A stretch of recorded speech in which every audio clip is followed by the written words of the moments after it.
Welcome back to another NHL DFS puck drop. This is Sunday. It is NFL playoff Sunday, but do not let that steer you away from NHL.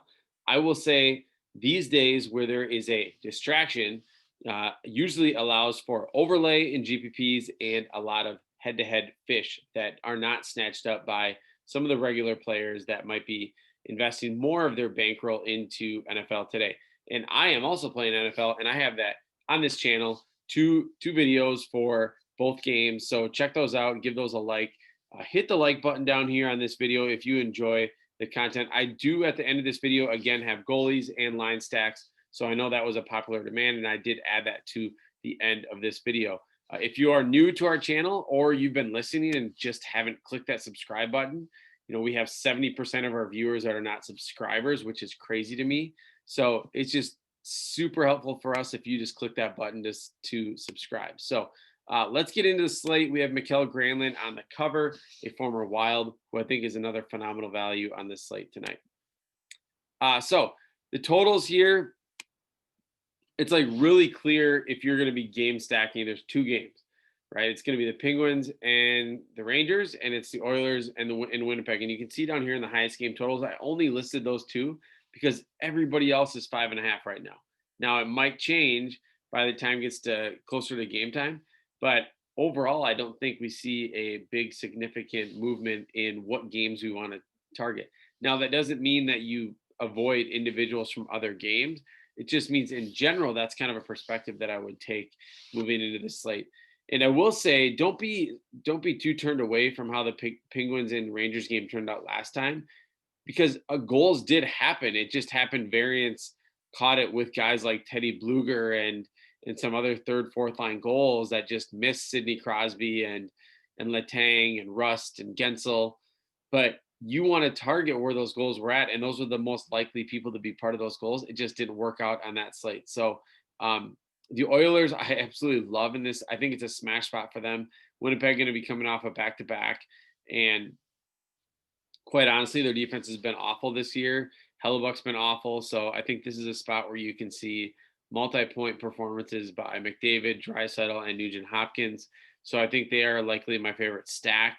And then just really deciding, who's my favorite, center between McKinnon and McDavid, or do I just,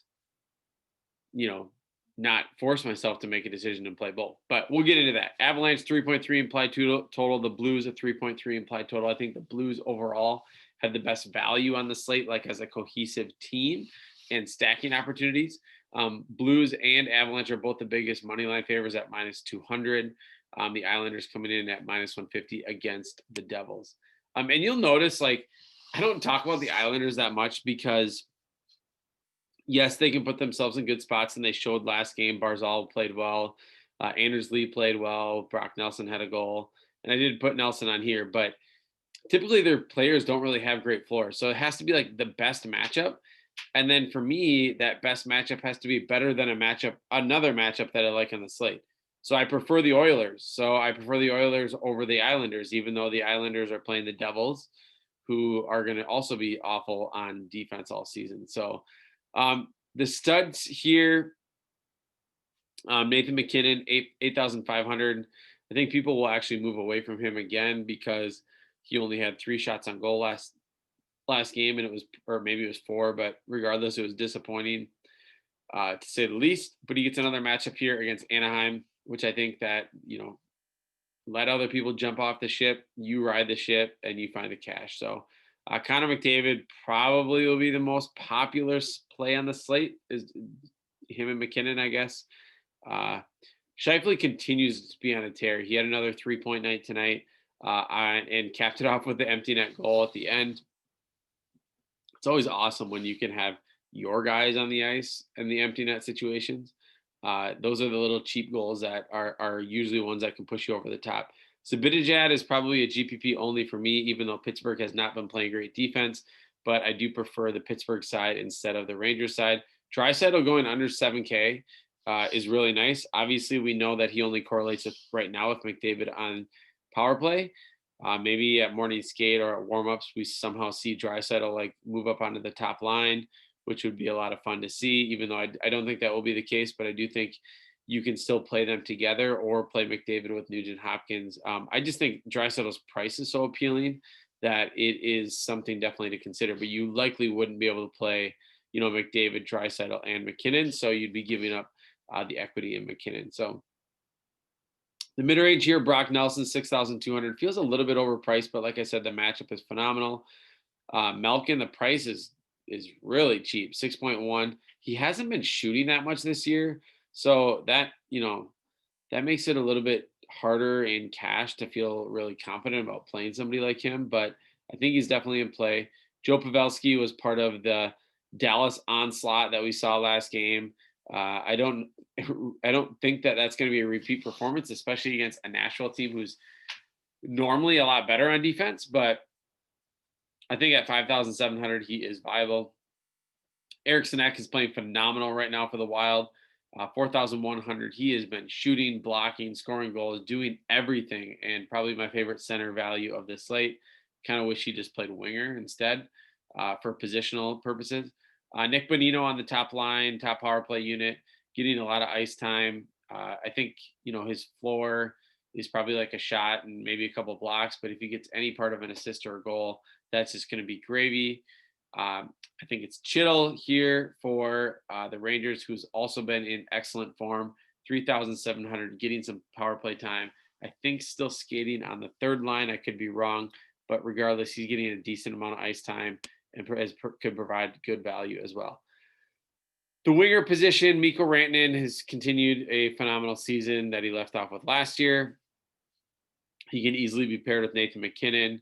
Kyle Connor can be paired with Mark Scheifele, who continues to be on an absolute tear as well. Landeskog, same situation with Rantanen. Landeskog, I probably would only be considering in like GPPs only where I'm just full stacking that line. If I'm just two-man stacking that line, I prefer to be Rantanen and McKinnon. Nugent Hopkins, like I said, 7,000 is somebody great to pair with Connor McDavid. Blake Wheeler's form is simply amazing too right now.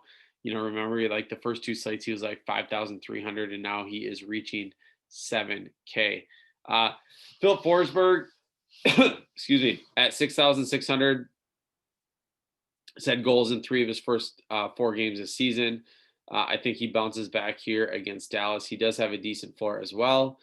Kevin Fiala, again, for my Discord members, I can't not mention him. I know that he's been a little bit underwhelming and disappointing lately, and was kind of bailed out with the empty net goal. But if you actually look still at his shot attempts, they're just insane. Like he's still firing, 7-8 times a game. It's just if they hit on target is another question. I still think he doesn't have a point that's not on that empty net. So hopefully tomorrow is the day against the Swiss cheese defense of the San Jose Sharks that Fiala can net his first goal or assist in a non-empty net situation. So Victor Arvidsson, I actually prefer over Forsberg. You're getting $1,000 discount in a really similar projection for both these types of players. So like them both, they correlate together. You can play them together as well, but I think I prefer Arvidsson for the discount.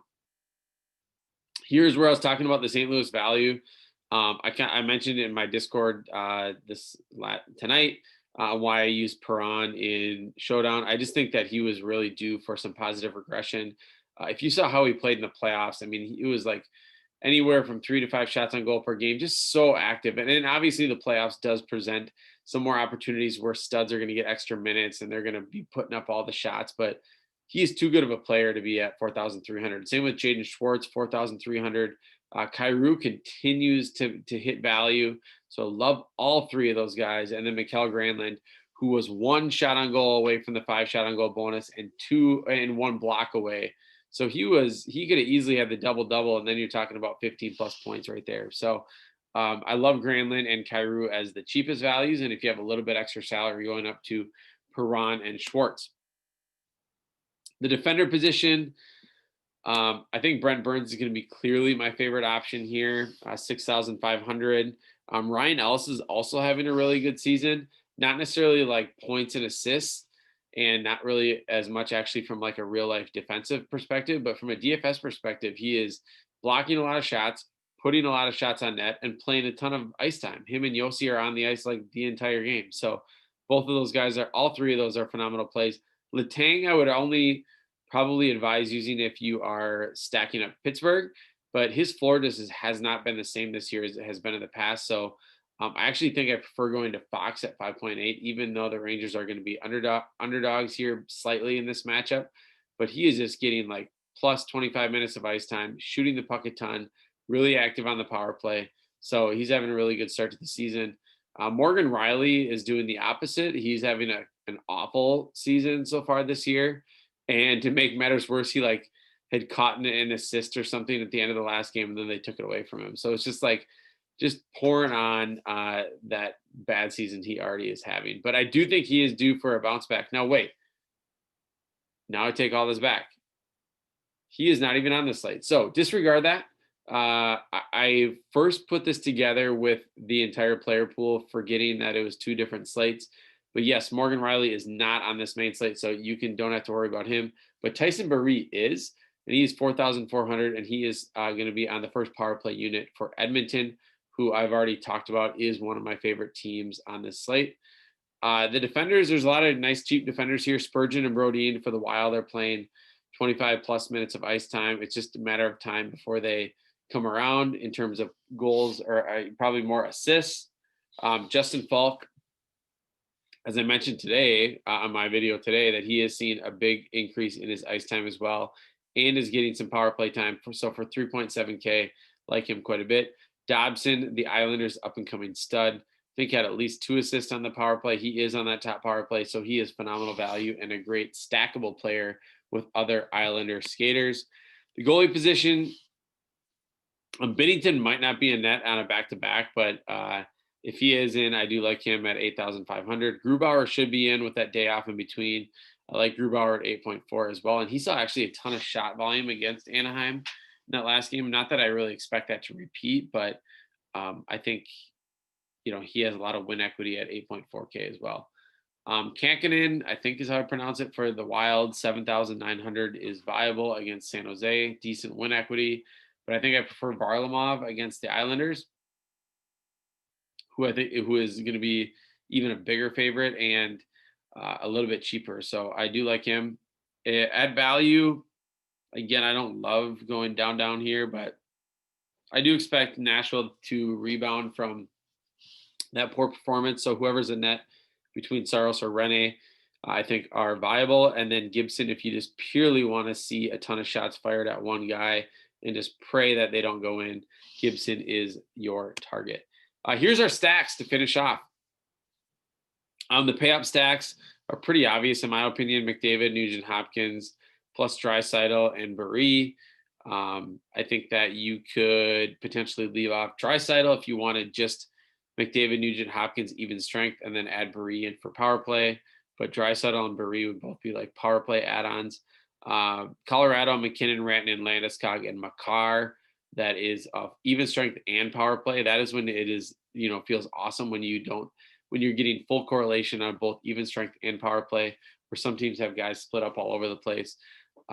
So like here at the Pittsburgh stack, you're going to get Crosby, Gensel, and Letang. Spelt Letang wrong. Whoops. Letnag. There you go. Malkin is on the second line, so he would not correlate these guys on even strength, but I still think this full power play stack is in play. I think Rust would be the last guy in that group.